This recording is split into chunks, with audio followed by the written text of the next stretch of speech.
Selamat siang, selamat pagi, Project Sponsor. Kami dari pihak Shopee ingin mempresentasikan hasil project manajemen kami mengenai perancangan platform web untuk fasilitas transaksi produk digital berbasis consignment. Perkenalkan, nama saya Wibisana Tioman Kasriyadi, selaku Project Manager dan memiliki tanggung jawab dalam manajemen bagaimana proyek ini berjalan. Saya Arya Penyadana, selaku sebagai lead developer dan desainer.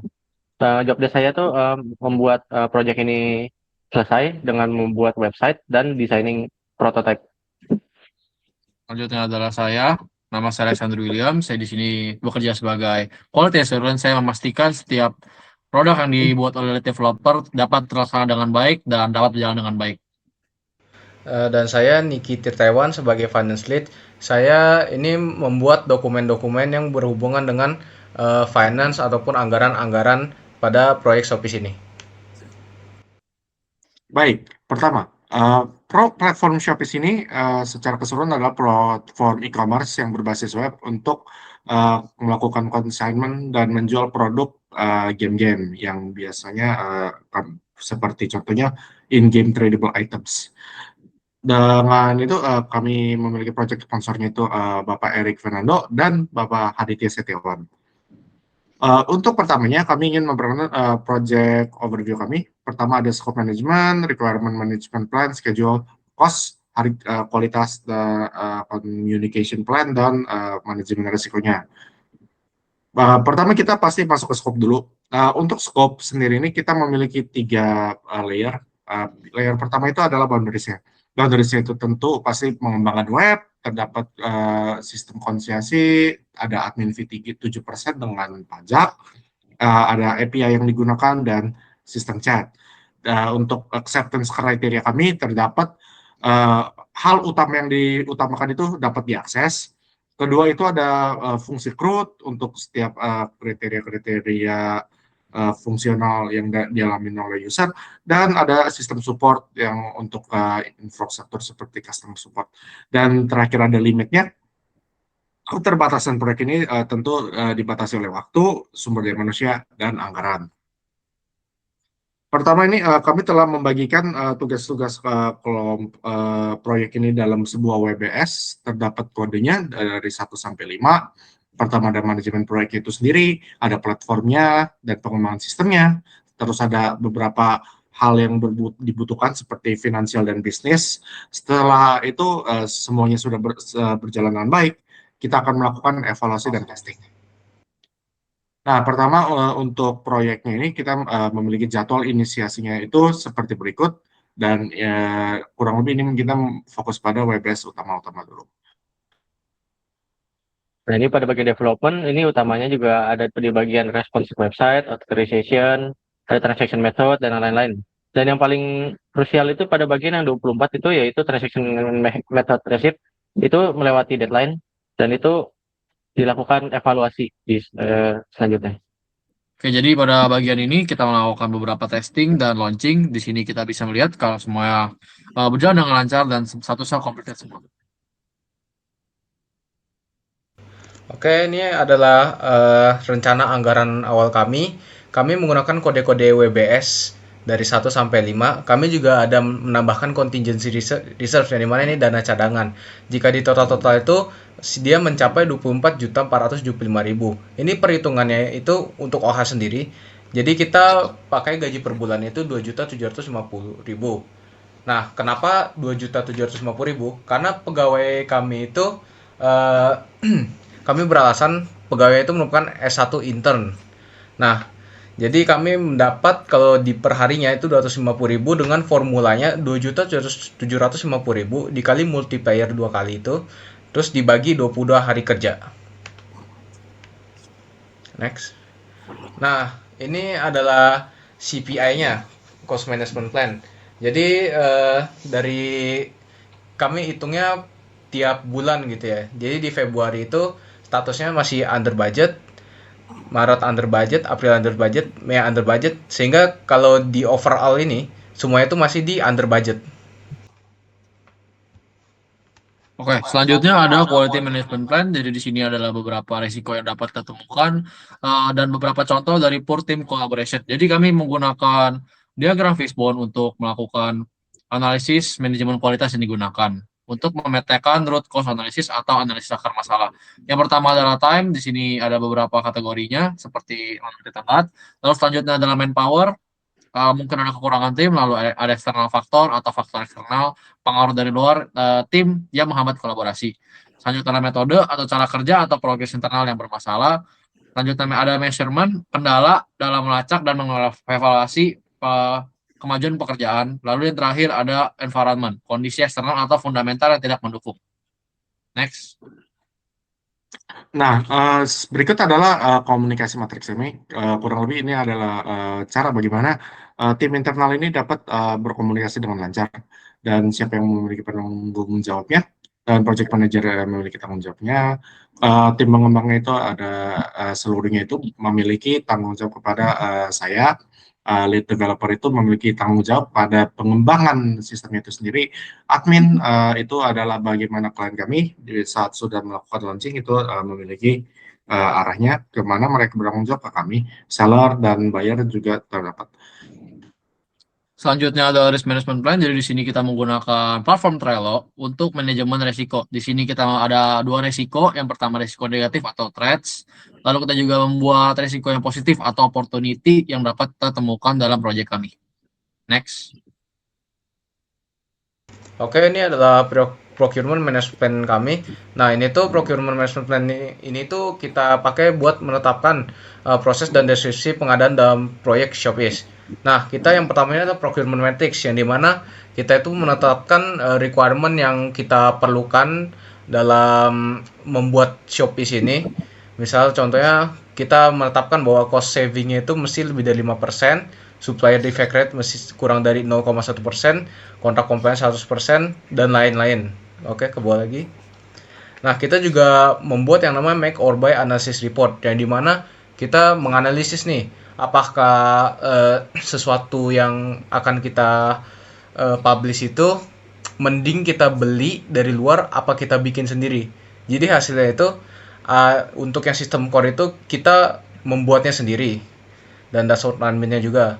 Nah, kalau misalnya cloud infrastructure sama domain name itu kita beli dari vendor luar. Oke, sudah. Dan berikut adalah project closure kami.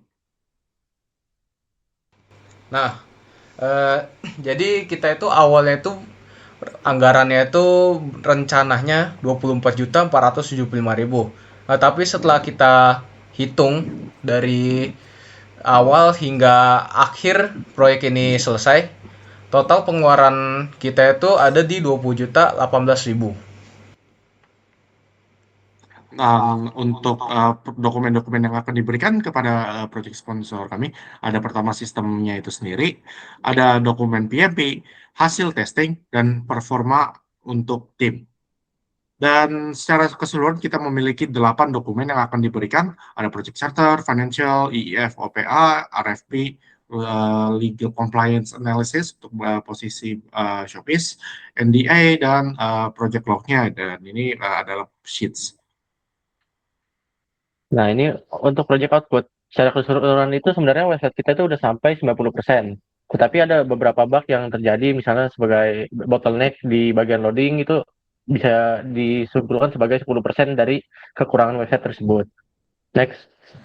Nah, ini untuk landing page-nya dari desain websitenya.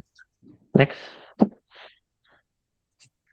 Nah, ini untuk development tools-nya. Jadi yang framework yang kami gunakan itu Laravel sebagai framework utamanya dan Supabase sebagai database utama yang untuk storing data dan Domainisia itu sebagai API untuk memasukkan domain, Cloudflare itu sebagai server accelerator, Mitran sebagai demonstration dari transaksi. Untuk yang Firebase itu sebagai API untuk verification method, GitHub sebagai storing source code, AWS sebagai storing picture data, dan Vercel sebagai deployment tools. Next. Nah, untuk pengembangannya itu sendiri kami menggunakan metode waterfall dan tentu saja terdapat kelebihan dan kekurangan dan itu akan dibahaskan pada evaluasi terakhir. Oke, jadi secara keseluruhan rata-rata kesuksesan proyek ini ada di angka 2,66 dari 3. Nah, ada beberapa tantangan utama yang kami temukan selama menjalankan proyek ini. Yang pertama adalah konflik dan penjadwalan dari beberapa dari kami. Susah untuk menentukan jadwal yang tepat untuk berkolaborasi. Lalu ada technical bottleneck seperti yang sudah sebutkan ketika proses development website yang kami buat. Lalu ada trust building. Next. Untuk project evaluation output, kita menggunakan beberapa metrik. Yang pertama adalah schedule variance. Di sini kita menggunakan rumus. Oke, jadi ini adalah project evaluation output kita, tapi kita menggunakan metrik-metrik ya. Yang pertama ini kita menggunakan SV atau biasa disebutnya schedule variance. Metrik ini kami gunakan untuk menentukan apakah jadwal proyek ini sudah sesuai atau terlalu cepat ataupun juga terlalu lambat. Yang pertama-tama yang kita harus lakukan itu adalah mengetahui dulu value earn value yang dimana menghitungnya ini adalah dengan earn value dikurang plan value. Earn value didapat dari beberapa persen proyek kami yang telah selesai dikali dengan budget awal. Nah, untuk plan value sendiri kami dapat dengan kita mendapatnya dengan berapa persen proyek ini harusnya sudah selesai dikali dengan budget awal. Proyek kami ini sudah selesai sebesar 90% dan yang kami rencanakan awalnya itu ada sekitar 95 mungkin sampai 100%. Sehingga didapatkan hasil 22 juta 27.500 dikurangkan dengan 23.251.250. Nah, hasilnya dapat kami simpulkan bahwa proyek ini sebenarnya masih terlambat mengikuti jadwal. Nah, selanjutnya itu kami menggunakan metrik SPI atau Schedule Performance Index yang menyimpulkan apakah proyek ini efisien atau tidak. Rumusnya sama dengan SV, hanya perbedaannya SPI ini dibagi. Kesimpulan yang kami dapat adalah proyek kami masih belum terlalu efisien dan masih lebih lambat dengan apa yang telah direncanakan. Metrik yang ketiga ini adalah CV atau Cost Variance yang menghitung apakah proyek melebihi anggaran atau masih di bawah anggaran. Cara menghitungnya yaitu earn value dikurang dengan actual cost. Earn value kita masih mengikuti hasil di atas dan untuk actual cost-nya sendiri kami menggunakan total anggaran yang sudah kami keluarkan. Hasilnya adalah proyek kami mengalami under budget sebesar 2.9.500. Nah, metrik terakhir ini kami menggunakan CPI atau Cost Performance Index yang menentukan apakah proyek melebihi atau di bawah anggaran yang dimana hampir sama seperti CV, tetapi metrik ini menggunakan standar 1 untuk mencari tahu. Nah, hasilnya itu kami dapatkan bahwa proyek kami ini cost efficient. Dan terakhir ada evaluasi tim. Berdasarkan formnya, kami telah melakukan meeting dan cara penghitungannya kurang lebih menggunakan skala, dan itu terdapat dokumen yang akan diberikan. Berdasarkan penilaiannya, rata-rata setiap anggota itu memiliki nilai 4, dengan pengecualian project manager 3,9. Tetapi ini terekspektasi sebab manajemen memiliki kesulitan sendiri, dan secara keseluruhan timnya memiliki aktif dalam melakukan tugasnya. Dengan itu kami telah melakukan analisis SWOT, dan apa itu kekuatan kami? Pertama, kekuatan utamanya itu terdapat investasi besar untuk kegiatan inisiasi proyeknya itu sendiri, dan penggunaan teknologinya sangat solid dan komunikasinya itu kuat. Dan kelemahannya terjadi di mana? Ada ketidakpastian dalam penentuan fitur, dalam pengembangan tidak terlalu fokus ke dalam satu hal, maka terjadi multitasking, ada kesenjangan keterampilan teknisnya, komunikasi dengan sponsor itu tidak terlalu rutin, dan itu menyebabkan masalah untuk harmonisasi. Untuk opportunity-nya itu seperti apa? Kami mendapatkan bahwa informasi bahwa untuk pindah dari waterfall ke metodologi agile. Permasalahan utama dengan metodologi waterfall seperti sebelumnya itu terlalu linear dan tidak terlalu adaptif jika menangani masalah yang muncul. Dengan itu kami berharap untuk proyek ke depannya, untuk pengembangannya menggunakan metodologi agile, dan ada menjadi wadah baru untuk bagi platform jual beli barang berbasis consignment, dan itu sudah lumayan bekerja. Dan threat-nya itu adalah kebocoran informasi rahasia. Untuk pengembangannya itu sendiri, bottleneck-nya itu ada operasionalnya itu yang disebabkan dengan waktu, dan sinkronisasi ekspektasi sponsor dengan proyek itu sendiri. Nah, dengan itu apa yang kami pelajari?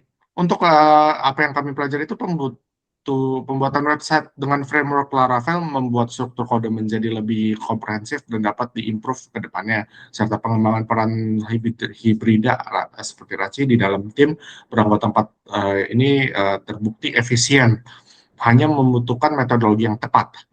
Apa yang tidak bekerja, sistem verifikasi konsistensi ini bukti transfer yang dilakukan secara manual menimbulkan bottleneck pada jam-jam yang sibuk. Dengan itu terima kasih dari kami Shopee, terima kasih.